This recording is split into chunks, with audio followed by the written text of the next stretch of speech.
December 15th, 4:47 in the morning, Manhattan. The cold doesn't announce itself in New York City. It just arrives. And it takes. Let me tell you about a girl named Zara Monroe. Zara had learned this brutal lesson 1,827 nights ago. At 19 years old, she'd still believed weather was something that happened to you. Something predictable. Something survivable with preparation. She was wrong.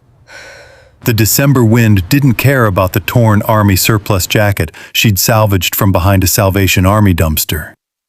Didn't care that her fingers, wrapped in wool that had stopped insulating somewhere around day 800, couldn't feel the cold anymore. Couldn't care less that 6 months ago she'd had a mother, a legal name, a social security number, and a future. The cold just took what it wanted. She moved through Fifth Avenue's loading alleys with the efficiency of someone who'd mapped every escape route, every shadow, every camera blind spot. The ratty JanSport on her back contained her entire existence. One change of clothes, a sleeping bag held together with duct tape, a toothbrush she hadn't used in 3 weeks, and exactly $4.87 in coins. Her calculus for survival had narrowed to 3 variables. First, exposure. The cold would kill her in 5 to 7 hours if she couldn't find shelter. Second, the infected wound on her left thigh.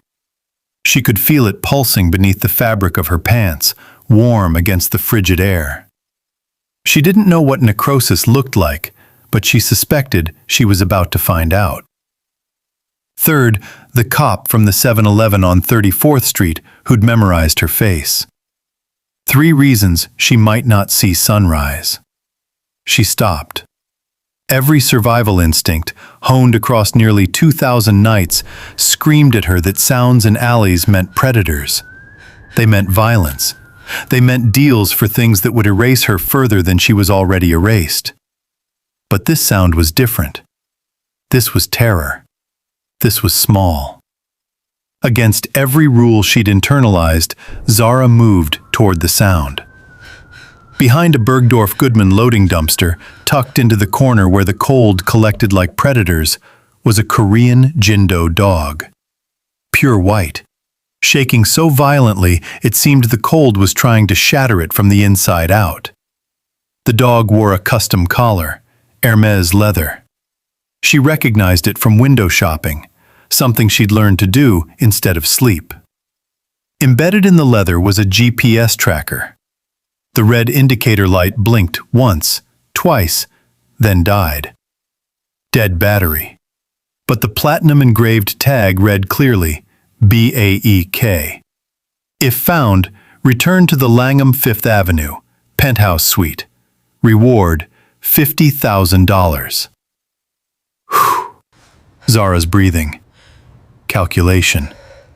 Internal conflict. $50,000. 2 years of shelter. Medicine. Identity documents. A new life. Most people, most homeless people, if she was being honest, would have stolen that collar immediately. Gold. Hermes leather. The GPS unit alone was worth $2,000 to a fence. $2,000 meant a week of actual meals. A hotel room where she could shower without fearing assault. Medicine for the wound that was definitely getting infected. The collar meant survival. Instead, Zara crouched slowly, making herself smaller, less threatening. She pulled out the half-eaten protein bar she'd been saving for breakfast, the breakfast she'd skipped to buy medicine she couldn't afford and wouldn't have helped anyway.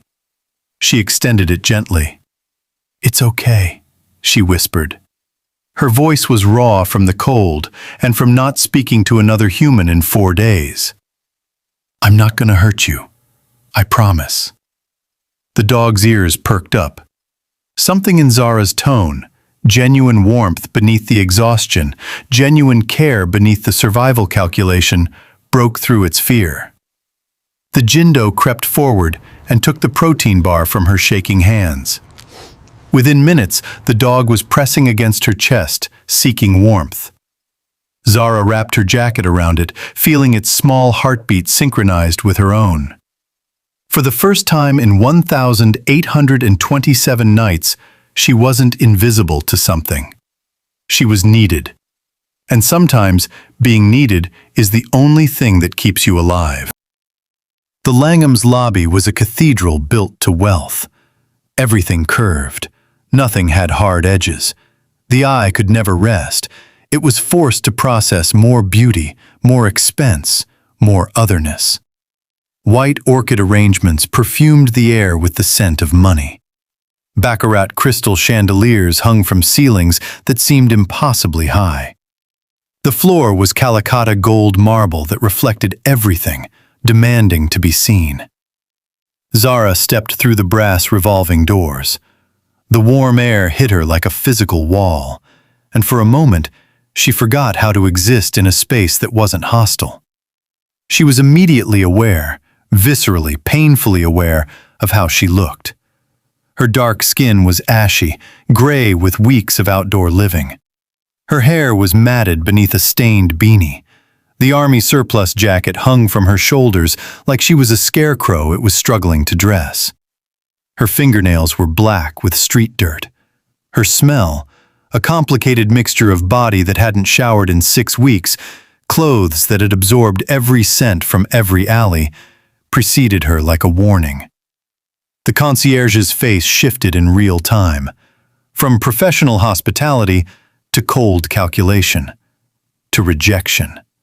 His hand moving to the phone, the rustle of professional dismissal. "Miss," the concierge began, "I'm going to have to ask you to—" But Beck's white head popped from Zara's jacket. The dog barked, high-pitched and excited, breaking the silence of the lobby like a bell. The concierge's eyes went wide, not because of the dog, because of the recognition of what that dog meant. He grabbed the phone. His entire demeanor changed from dismissing a homeless woman to alerting his employer of an emergency. His voice was suddenly urgent, suddenly careful, suddenly aware that something in his hierarchy had shifted. "Mr. Kang," he said into the phone, "we have a situation in the lobby. Someone has Beck." Now, let me tell you about timing. 87 seconds. That's how long it took for the private elevator to arrive. 87 seconds that would change everything. The private elevator dinging, doors opening. The atmospheric pressure in the room shifts. He emerged, and Zara understood, in that moment, why people wrote poetry about beautiful people, why they built religions around it, why wealth and beauty, when combined, created something that didn't feel human. Lee Taemin walked like physics had negotiated with gravity and agreed to give him special terms.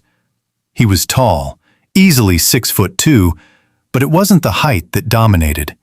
It was the way he moved. Every gesture economical, every step purposeful. His face was the kind of face that seemed geometrically perfect. Sharp jawline, like it had been carved by someone who understood the mathematics of attraction. Cheekbones positioned at the exact angle that caught light like a prism. Eyes that were dark and deep and currently scanning the lobby with the cold assessment of someone inventorying assets. He wore a charcoal Tom Ford suit, the O'Connor cut, tailored precisely to his frame. Beneath it, a white Loro Piana silk shirt, unbuttoned at the collar, revealed the kind of chest that suggested personal training sessions starting at 5 in the morning. On his wrist, a Patek Philippe Nautilus 5711 Tiffany blue dial. Only 170 ever made. Current auction value, $6.2 million. His wrist was more valuable than every home Zara had ever lived in, combined. But it was his presence that truly dominated. Lee Taemin, age 31, CEO of Hansong Enterprises. Estimated net worth, $8.4 billion. This is someone whose name moved markets. Someone whose decisions affected thousands of lives. someone who lived in a world Zara could only see through windows. He was flanked by two men. One was a bodyguard, Korean, late 30s, black suit, hand resting casually inside his jacket where a weapon definitely lived. His eyes tracked everything. Zara recognized the hypervigilance. She saw it in her own mirror sometimes. The other was a lawyer, sharper-eyed, Korean-American, early 50s, carrying a Mont Blanc briefcase that probably cost more than Zara's entire existence. His expression said, "I've managed worse crises than this." Taemin's eyes scanned the lobby. Then they locked on Beck. His entire expression transformed. The corporate coldness melted away. The CEO disappeared. What remained was something raw and real and desperate. What remained was a man who had been searching for something and had finally found it. "Becca!" he called out, not loud, but with a tone that made the entire lobby feel smaller. The dog barked frantically, squirming in Zara's arms.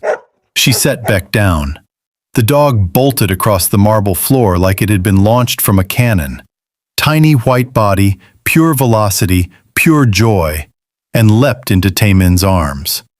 He caught the dog effortlessly, like he'd been waiting to catch it, and his face broke open into a smile so genuine and so devastatingly beautiful that it seemed to illuminate the entire lobby. He murmured to Beck in soul-accented Korean, language that sounded like home, like belonging, like everything Zara had never had. And then his eyes lifted to her, and locked. He crossed the lobby in long, purposeful strides. Beck was still cradled in his arms, but it was her he was studying. Up close, he was even more devastating. His cologne was Joe Malone wood sage and sea salt, clean and expensive in a way that suggested he'd never sweated in his life. It mixed with the faint scent of whatever luxury skincare routine kept his skin absolutely flawless. He smelled like someone who'd never suffered a day. Zara suddenly understood how poor people felt looking at rich people. It wasn't envy. It was something deeper. It was the recognition of belonging to different species. "You found him," Taemin said. His English was perfect, but textured with that soul lilt that made every word sound like he'd selected it specifically for her. "He was in an alley off 5th, Zara replied. Her voice was quieter than she intended, smaller. "He was scared. I saw your address on his collar." Taemin's eyes traced her features. The exhaustion, the hunger, the cold that had settled into her bones like a permanent resident. He was looking at her the way people looked at mysteries, the way they looked at things that didn't add up. "What's your name?" he asked. "Zara," she said simply. "Zara," he repeated, like he was tasting the word, testing it, understanding its shape in his mouth. Like the name meant something to him that she didn't understand. He turned to his lawyer. "James, please arrange a reward. 50,000. "I don't want money," Zara interrupted. His head tilted slightly, confusion, and beneath it, something that looked like recognition. Like she'd just answered a question he hadn't finished asking. "Then what do you want?" he asked. "Nothing," Zara said. She was already turning toward the door. "I just wanted to make sure he got home safe." She made it 3 steps before his hand gently caught her arm. His touch was warm through the thin fabric of her jacket. Warm in a way that made her realize how cold she'd become. Not just physically, but in some deeper way that homelessness carved into your bones. "Wait," Taemin said. "You're freezing. And you look like you haven't eaten in days. Please, let me at least offer you a meal. It's the least I can do." Zara turned back. There was something in his voice. Not pity, which she'd learned to hate with a fierce and terrifying intensity, but genuine gratitude. And beneath that, something else she couldn't quite identify. Something that looked like the way he'd looked at the dog. "Mr. Kang," James interrupted, his voice low and urgent. "Perhaps we should—" I'd like to have breakfast sent to the executive lounge, Taemin said firmly. His eyes never left Zara's face. For two. James looked like he wanted to argue, but Taemin's tone made it clear. The discussion was over. He gestured toward the elevator. Please, 30 minutes. Then you can leave whenever you want. I promise. Zara's stomach betrayed her, growling audibly at the mention of food. Taemin's lips quirked in a small, knowing smile. Against every survival instinct screaming at her, "Get out. This is danger. Rich people don't help homeless people without wanting something," she nodded. The executive lounge was on the 40th floor. Everything the lobby was, but more. More private, more expensive, more impossible. Floor-to-ceiling windows overlooked Central Park like it was a personal possession. The furniture was mid-century modern, authentic pieces worth more individually than Zara's entire life. Taemin ordered in Korean, then switched back to English. "I've asked for a variety," he said. "I wasn't sure what you'd like." Zara stood rigidly near the window, unsure where to sit, what to touch. The wealth was so complete it felt like a different atmosphere, a different species of reality. "Please, sit," Taemin said gently. He gestured to a cream-colored Eames lounge chair. He sat back down. The dog immediately trotted over to Zara, sitting at her feet with his small white head resting on her leg. Taemin smiled. "He likes you," Taemin said. "Jindos are extremely loyal and suspicious of strangers. You must have treated him very well." "I just gave him my breakfast," Zara said. She sank carefully into the chair like it might break under the weight of her poverty. "That makes it even more significant," Taemin said. The food arrived. Belgian waffles with fresh berries and chantilly cream. Eggs Benedict with Norwegian smoked salmon. Korean-style rice porridge with abalone.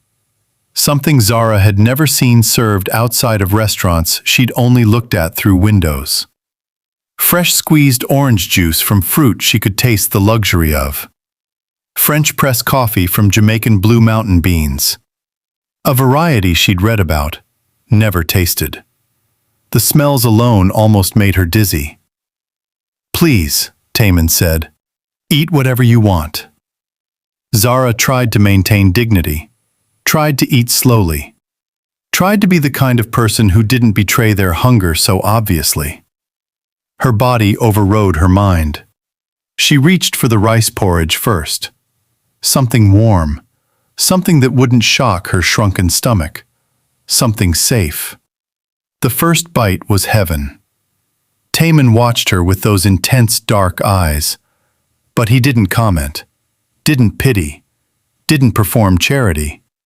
He simply poured her coffee, added cream without asking, somehow knowing she'd want it, and sat with her in the companionable silence of someone who understood that food and company were two different things. James stood near the window, making phone calls in a hushed voice, but his attention kept drifting back to Zara, back to her collarbone, back to something he'd seen. "How long have you been on the streets?" Taemin asked quietly. Zara stiffened. "Does it matter?" "No," Taemin admitted, "but I'd like to know." She set down her spoon, met his eyes. "Why?" "Because someone who returns a lost dog when they're clearly struggling themselves, someone who refuses money when they're starving, is someone worth knowing," Taemin said. Zara found herself answering. 3 years, she said, "since I was 19. Taemin's expression darkened. "You're 22, he said. "Yeah. What happened 3 years ago?" "That's not part of the meal deal," Zara said. Her jaw tightened. Before Taemin could respond, James's face had gone pale. "Mr. Kang," he said quietly. His voice carried weight. "I need to speak with you, privately, now." Taemin frowned, but he stood, squeezing Zara's shoulder gently as he passed. Then James pulled out his tablet. It was a photograph. Old, maybe 25 years old. The colors had that specific fade of pictures from the late 1990s. In the photo, a Korean man in his 40s, handsome and distinguished, wearing an expensive suit. He had Taemin's eyes, had the same shape, had the same depth, had the same way of looking that suggested he'd never encountered a problem money couldn't solve. Beside him, a black woman in an elegant dress. She was beautiful in a way that suggested she'd once had money, once had security, once had a future. She was holding a baby girl. The baby had deep brown skin and bright, intelligent eyes. The baby's dress had slipped slightly off her shoulder. There it was, a small crescent-shaped birthmark. The text beneath the photo read, Lee Jin-hyuk, CEO Hansong Enterprises, Elena Monroe, Zara Monroe, 1999. Zara's vision blurred. That name, Elena Monroe, her mother. Your mother, Taemin said, his voice breaking, told you your father died before you were born. Zara turned away. Her hands were shaking. But that's not true, Taemin continued. Zara, my father was Lee Jin-hyuk. He died 15 years ago. But before he died, he told me about a woman he loved in America, Elena. He said she had a daughter, his daughter, a daughter with a birthmark like a crescent. He spent millions looking for you both, Taemin said. But Elena had disappeared completely. We thought you both died in a car accident in Atlanta, James interjected. His voice was heavy. 1910. The record showed Elena Monroe and her daughter Zara, age 9, both killed when their vehicle was hit by a semi-truck on Interstate 85. We sent investigators. We found death certificates, burial records. Everything was verified. Those were forged, Zara whispered. The buried memories were clawing their way to the surface now. The motel rooms, the fake names, her mother's hands shaking as she filled out documents, the fear that lived in her mother's eyes every single day. We didn't die, Zara said. We just left. Taemin moved toward her, slowly, giving her space, respecting her boundaries even as his world was collapsing into a new configuration. What happened? He asked. My mother said we had to disappear, Zara said. Her voice was hollow, speaking from a place so deep it felt like excavation. She said there were people who wanted to hurt us, people who wanted leverage against her. She said the safest thing was to become ghosts. She paid someone to fake our deaths. We lived under different names, moved every 6 months, never stayed anywhere long enough to be found. I didn't understand why, Zara continued. I was 9. All I understood was that my mother was terrified, that we were running from something. And she never explained it, just said, don't trust anyone, don't give anyone your real name, don't let them see you. How long did you live like that? James asked quietly. Until I was 19, Zara said. That's when she got sick. Cancer. She didn't have insurance under her fake identity, couldn't risk going to a real hospital. The records would exist. She couldn't get treatment. So she died. In a motel room in Newark. I was 19 years old, and I was sitting next to her while she died. And I couldn't call an ambulance because we had no legal identity. After that, Zara continued, I had nothing. No real ID, no family, no records. I tried the system, but my mother had hidden us too well. I had a birth certificate for a girl who died in 1910. So I stopped trying to exist officially, and I just disappeared into the streets. Taemin's grip on her hands tightened. His jaw clenched. She saw moisture gathering in his eyes. You're my sister, he breathed. My half-sister. For 15 years, I thought I was alone, the only heir, the only person carrying the Lee name forward. But you were suffering while I lived in—" He gestured angrily at the opulence surrounding them. "You didn't know," Zara said, though her voice was numb. "That doesn't matter," Taemin said fiercely. He stood abruptly, pulling out his phone. "James," he said, "I want a full security detail on her immediately, and contact Dr. Yoon at Mount Sinai. I want a DNA test process today, expedited, full genomic analysis. I don't care about the cost." "Sir," James said carefully, "perhaps we should verify before—" "Look at her face, James," Taemin snapped. "She has our father's eyes, the same exact shape, and the birthmark. That's documented in his personal journals. There were only 3 people in the world who knew about it: our father, Elena, and Zara." He turned back to Zara. "I know this is overwhelming," Taemin said quietly. "But please, let me help you. At minimum, stay here at the hotel until we sort this out. You're not spending another night on the streets. Not ever again." Zara wanted to argue, wanted to run, wanted to reject the charity the way she'd learned to reject everything. But she was tired. She'd been tired for 1,827 nights. "Okay," she whispered. 72 hours passed. In those 72 hours, Zara Monroe underwent a transformation that most people never experience. Let me walk you through it. A doctor examined her. Professional, gentle, finding evidence of everything: malnutrition, dehydration, vitamin deficiency, the infected wound on her thigh, minor infections across her body from living outside. The doctor prepared IV fluids. Within minutes, warmth reached her veins. For the first time in years, Zara felt her body begin to heal itself. A stylist arrived. Korean, elegant, someone who clearly works with the ultra-wealthy. She brought rolling racks of clothes. Celine, the Row, Kate. Pieces that cost more per item than Zara earned in a month. Zara tried them on, one after another, watching herself transform. Watching a version of herself she didn't recognize emerge in the mirror.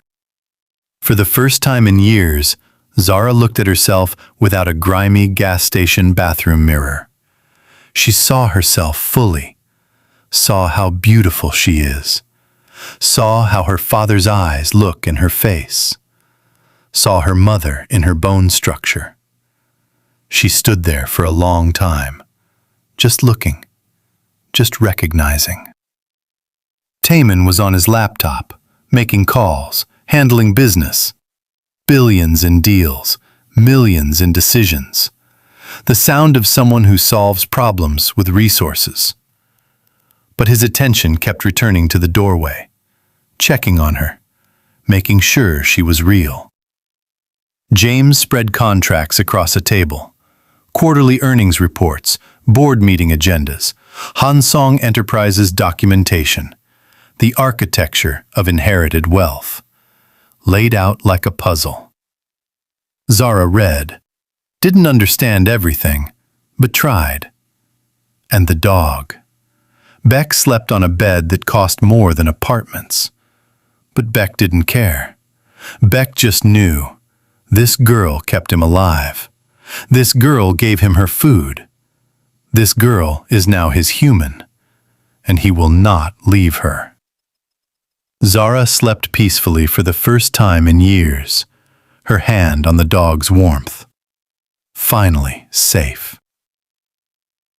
James walked into the living room on the evening of the third day. His expression was grave. He carried a tablet, and he carried news that would change everything. The DNA results came back, he said quietly.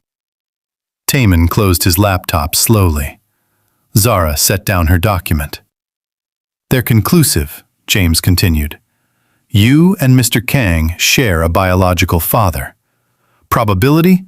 99.97%. You are legally and genetically siblings.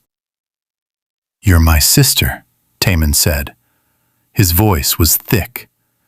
Legally, officially, permanently. He paused. Our father left provisions in his will for any unacknowledged children, Taemin continued. Standard practice for wealthy men with complicated personal lives. You're entitled to a 40% stake in Hansong Enterprises. That's approximately $3.2 billion in assets. This is insane, Zara whispered. This is justice, Taemin corrected gently. He stood, crossing to the bar cart, pouring 2 glasses of Hibiki 30-year whiskey. He handed one to Zara. To family, he said. Lost and found.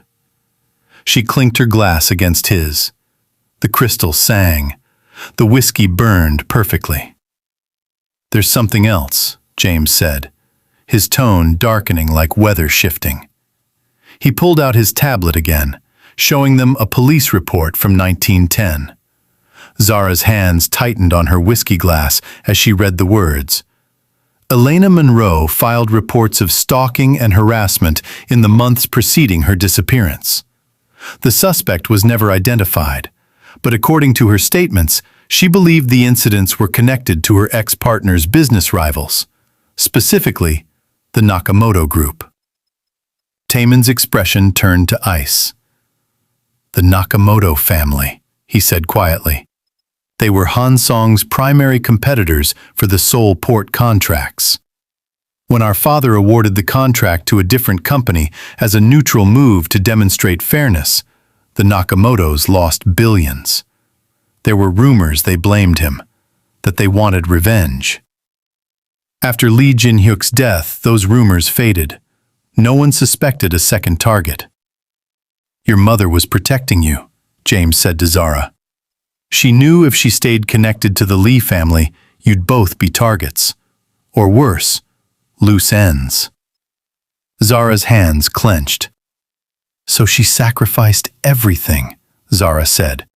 Her identity, her life, my future, to keep me safe from people I didn't even know existed. And it worked, Taemin said softly. You survived. Barely, Zara shot back, bitterness seeping through. I spent 3 years homeless, Taemin. I was assaulted twice. I went days without food. I had to... Her voice broke.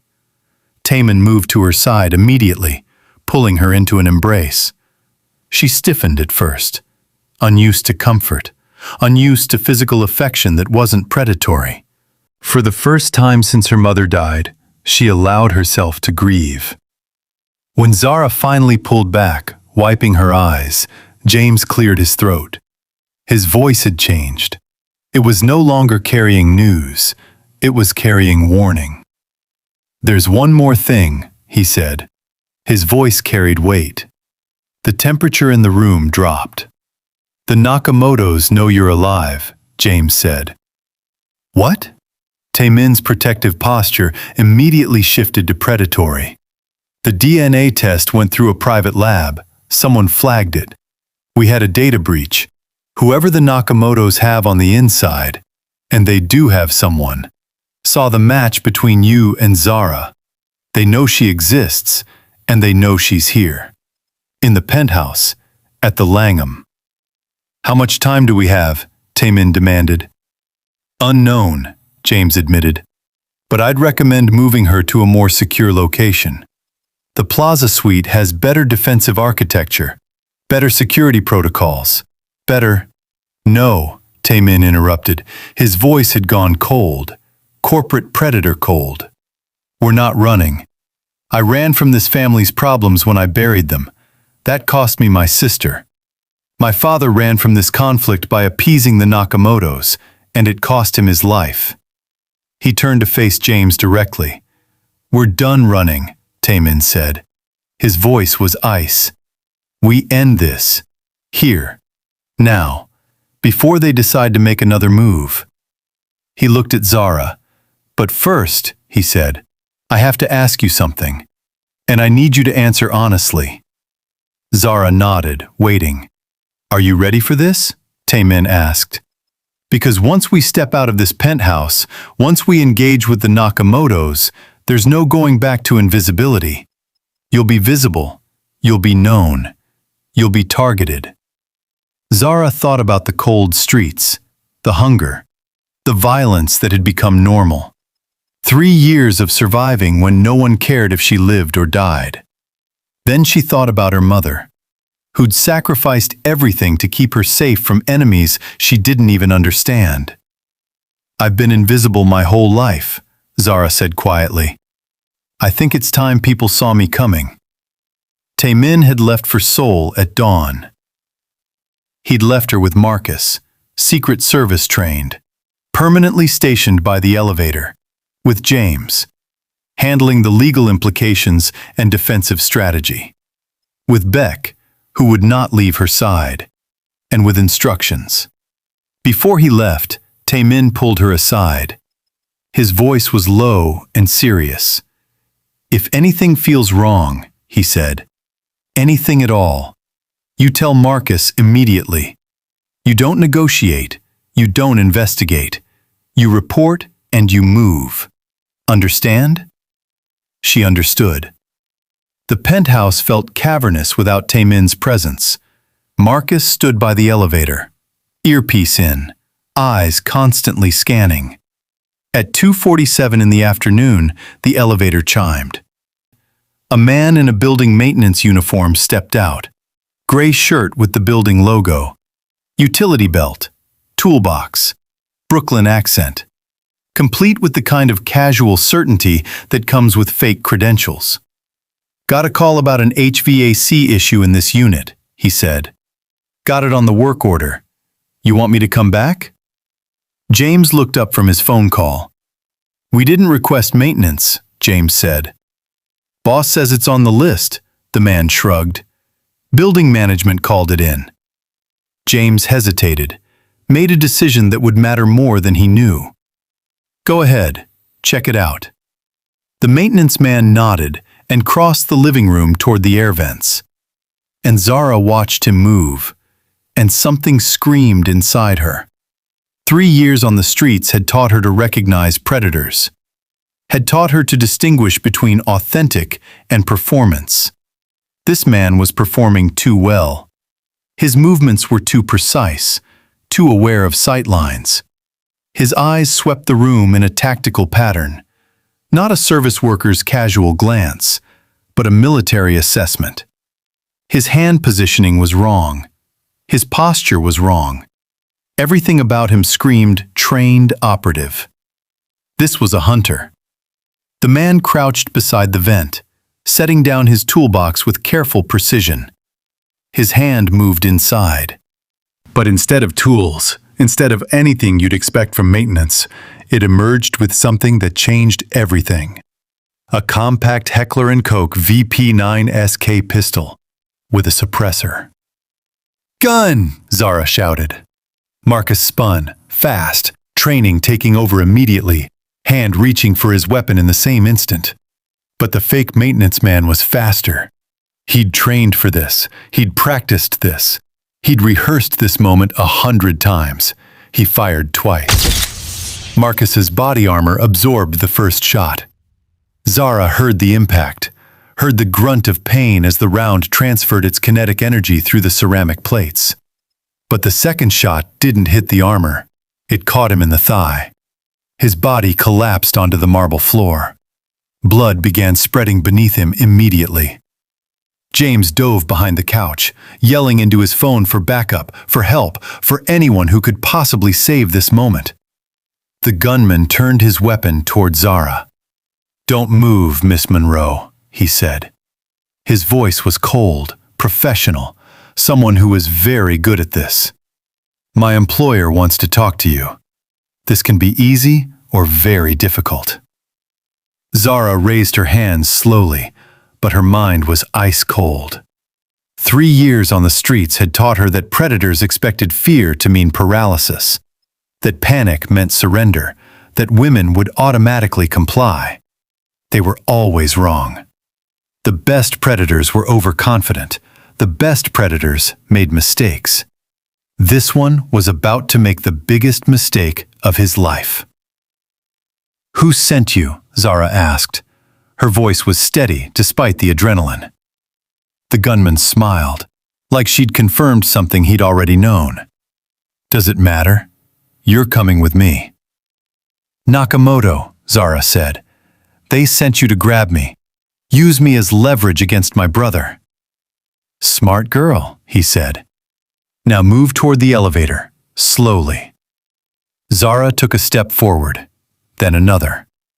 The gunman's attention was split between her, the wounded Marcus, and James still calling for backup. His weapon tracked her movement, but his stance was relaxed. He thought this was over. He thought she was prey. But he'd never met someone who'd learned to fight in the streets. Zara stumbled, catching herself on the back of the Fendi Casa armchair. It was perfect. It was practiced. It was the oldest trick in the book, and it worked because people never expected women to be strategists. "I said don't," the gunman started. Her hand closed around the heavy baccarat crystal vase on the side table. In one fluid motion, born from 3 years of defending herself in alleys, in stairwells, in corners where the rules were survival or death. She hurled the vase with brutal accuracy. The vase struck his wrist. His shot went wide, punching into the window. The suppressor muffled the sound, but the impact on the bulletproof glass spiderwebbed the surface. Zara didn't hesitate. She didn't think. She reacted with the muscle memory of 3 years of survival. She grabbed the fireplace poker from the decorative set, solid brass, 2 feet long, heavy, and swung it like she'd swung things in alleyways, like her life depended on it. Because it did. The poker connected with his forearm. She heard bone crack audibly. A sound she'd learned to recognize in bars and stairwells. A sound that meant he was weakening. A sound that meant she was winning. The gun clattered to the marble floor. The gunman lunged at her with his good arm. Desperation turning into violence. Professionalism breaking down into survival instinct. But Zara had learned to fight from the streets where there were no rules, no honor, no mercy. Only survival. Only the knowledge that hesitation meant death. She drove her knee into his groin with force born from 3 years of defending against assault. With force born from every moment she'd fought to stay alive when the world wanted her dead. He doubled over. She brought the poker down on the back of his skull, not tentatively, not with mercy, with the full force of someone who'd trained for this moment without knowing it. He collapsed. James emerged from behind the couch, his eyes wide with shock. "Zara," he started. "Zip ties," she said tersely. Her voice steady despite the adrenaline coursing through her body, despite the shaking in her hands, despite the fact that 30 seconds ago she'd been facing death. "Or whatever you have, secure him before he wakes up." Marcus, bleeding but conscious, pulled flex cuffs from his belt with a shaking hand. Zara helped secure the unconscious gunman, while James finally got through to building security. Within minutes, the penthouse flooded with NYPD, private security, and paramedics. Marcus was rushed to the hospital, conscious, already complaining about the paperwork. The gunman was taken into custody, still unconscious, still bleeding. Zara stood by the windows, adrenaline finally fading, leaving her shaking. James approached carefully. "That was remarkably composed," he said. "You think 3 years on the streets I didn't learn to defend myself?" she said quietly. "I've been underestimated my entire life, James. By caseworkers who thought I was too damaged. By cops who thought I was too broken. By predators who thought I was easy prey. I survived because I never let them see what I really was." Someone who's been preparing for war since she was 9 years old, Zara said. Someone whose mother taught her that the price of safety is everything. Someone who understands that rich men like the Nakamotos don't respect weakness. They respect power. And I'm about to show them what power looks like. Taemin's private jet landed at Teterboro Airport at 6:47 in the evening. He'd left the Seoul meeting the moment James called. Left mid-sentence. Left shareholder agreements unsigned. Left half-negotiated deals hanging in the air. Because his sister was in danger. He burst through the penthouse entrance at 11 o'clock at night. Still in his travel clothes, a black Tom Brown suit wrinkled from the flight. His hair disheveled in a way that suggested he'd run his hands through it repeatedly. "Are you hurt?" Taemin demanded, crossing to her in 3 strides. "I'm fine," Zara said. "Marcus took a bullet. The guy who broke in is in custody." "James said you took him down," Taemin said. He crouched in front of her, searching her for injuries with the intensity of someone who'd just had his fears confirmed. "With a vase and a fireplace poker. I did what I had to do." "You could have been killed," Taemin said. "But I wasn't," Zara said. She met his eyes. "I'm not some fragile thing that needs protecting, Taemin. I know you want to put me in a safe box and guard me, but that's not who I am. I spent 3 years surviving impossible situations. I know how to fight. I know how to think under pressure. I know how to survive." Taemin sat back on his heels, studying her. Something shifted in how he looked at her. The protection fell away. What remained was respect. "You're right," he said finally. His voice carried a new respect that hadn't been there before. "I've been treating you like a victim, like someone who needs to be rescued. But you're not, are you?" "No," Zara said firmly. "I'm a survivor. And now I'm a Lee. Which means I'm part of this war whether I like it or not." "What are we going to do about it?" Zara asked. Taemin turned to face her directly, and for the first time, he didn't see a sister who needed protection. He saw a sister who could fight beside him. "You said I have a board seat," Zara said, "at Hansong, in Seoul. Does that come with actual power, or is it just decorative?" Taemin studied her for a long moment. "We have a lot of work to do. You'll need to learn corporate law, contract negotiation, hostile takeover defense, financial modeling, international shipping regulations, everything." Zara stood. "How much time do I have?" 4 weeks, Taemin said. "Then let's get started," Zara said. "I was 19 when I learned to survive on the streets with nothing. I taught myself to navigate the most dangerous city in the world with no money, no home, and no identity. I think I can handle a boardroom." Taemin laughed, a genuine sound of delight mixed with something that looked like pride, like he was seeing his sister for the first time, not the victim he'd tried to rescue, but the warrior she'd always been. "You know," he said, "when I woke up yesterday, I thought I'd lost my dog. Instead, I found a sister, and not just any sister, a warrior."